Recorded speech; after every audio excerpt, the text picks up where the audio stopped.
বিশ্ব হার্ট দিবসে আপনার হার্টকে সুস্থ রাখতে জেনে নিন বিশেষজ্ঞ চিকিৎসকের পরামর্শ। হার্ট ফেলিউর সম্বন্ধে জানুন।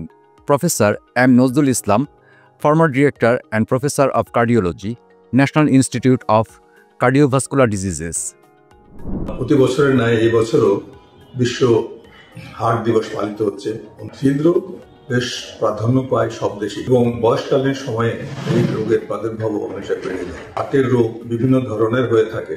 প্রায় সমস্ত রোগী এক পর্যায়ে গিয়ে হার্ট ফেলিওর রোগ ধারণ করে। হার্ট ফেলিওর মানে এই না যে হার্ট ফেলিওর হলো রোগ মৃত্যুবরণ করলো, আসলে তা হার্টের যা কাজ পাম্প করা এবং সমস্ত শরীরে রক্ত পরিসঞ্চালন করা, এর ক্ষমতা যখন লোপ পায় বা কমে যায় ধীরে ধীরে, সেটাকে আমরা হার্ট ফেলিওর বলি।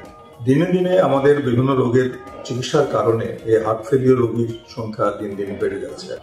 এই হার্ট ফেলিওর রোগীদের চিকিৎসা করতে হলে সাধারণতভাবে বেশি কিছু ওষুধ ব্যবহৃত হয়ে থাকে এবং সেগুলো ফলো আপ দরকার হয়, ক্লোজ আপ ফলো আপ দরকার হয়। যে বেশিরভাগ হার্ট ফেলিওর রোগী কোনোদিনই পরিপূর্ণ সুস্থ হার্টের অধিকারী হতে পারবেন না, কিন্তু তাদের জীবনকে সুস্থভাবে চালানোর জন্য আমাদের খেয়াল করতে হবে যাতে করে এই হার্ট ফেলিওর পর্যায়ে না যায়, তার জন্য খেয়াল করতে হবে। কি কারণে হয় হার্ট ফেলিওর? বেশিরভাগ ক্ষেত্রে দেখা যায় যে হাই ব্লাড প্রেশার বা উচ্চ রক্তচাপ, ডায়াবেটিস এবং হার্টের রোগ বা হার্ট অ্যাটাক হয়ে যাওয়ার পরে।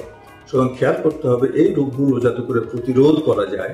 কিন্তু যখন হার্ট ফেলিওর হয়ে যায় তখন অবশ্যই তাকে সাপোর্টিভ থেরাপি দিয়ে সংসারে সুস্থভাবে চলাফেরার ব্যবস্থা করা ইম্পর্টেন্ট।